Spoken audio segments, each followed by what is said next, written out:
I now recognize Mr. Fischman for 5 minutes. Mr. Benz, thank you for the invitation to testify today. The CRA bills under consideration today undermine Congress's long-standing emphasis on science-based decision-making. Even worse, they create irreconcilable conflicts with the judiciary and thwart adaptation to new circumstances. This is especially true for the northern long-eared bat and the habitat definition rules. Instead, I suggest the committee refocus its efforts to promote collaborative conservation. That will require more funding for state agencies to revive declining species. It will require more federal agency appropriations to list species while they are still threatened, rather than delay until they are endangered.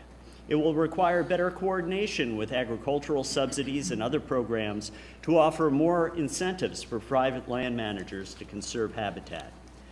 Congress's aspirations to prevent extinctions can become a reality only if the safety net for species is extended before they reach the emergency room of the Endangered Species Act.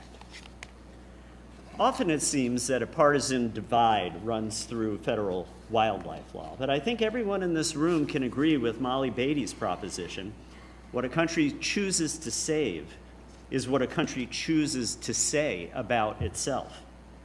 Wildlife conservation is both a patriotic tradition and a self-preservation tool for all the services nature sustains for us. What generates the rancor mostly is not whether we care for God's creation, but who should pay the costs. That is, how we choose to save species.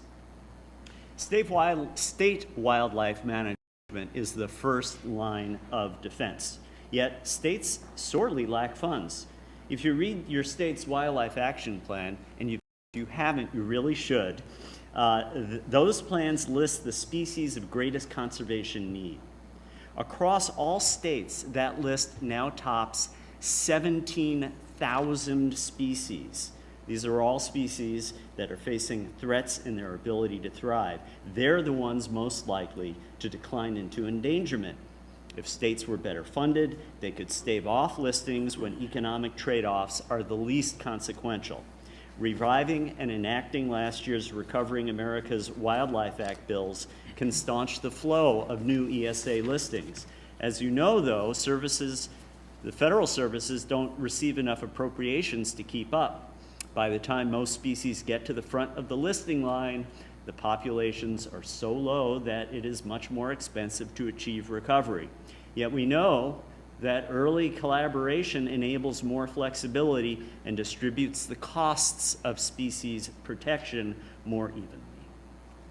Then there are the land managers who possess and take care of habitat. Often landowners have been such good stewards that even as their neighbors eradicated habitat, they conserve, imposing on those good stewards the full cost of recovering species is unfair.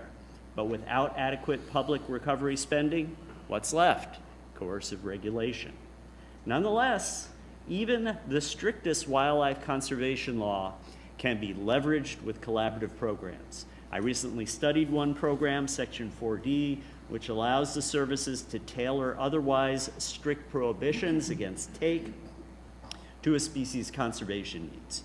It's one of the regulatory elements that Joint Resolution 29 would abolish for the lesser prairie chicken. Paradoxically, less stringent take rules may promote more conservation. My research revealed that almost 3/4 of 4D protective regulations substitute accommodative practice-based limitations, such as for routine agricultural practices, for difficult to affect outcomes of an activity such as an injured bird. There are many other collaboration tools evident in 4D rules, including cooperative federalism, that I'd be happy to talk about later. But that hardly exhausts the possibilities.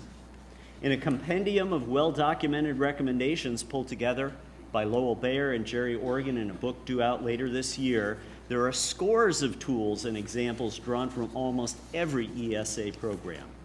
I oppose these CRA resolutions because they move the guideposts that incentivize the difficult work of collaboration. Few infrastructure builders or miners participate in common sense habitat conservation plans unless they are prompted to collaborate because of an ESA listing or the prospect of one. Thank you, Mr. Fischman. I now recognize Mr. Heineman for 5 minutes.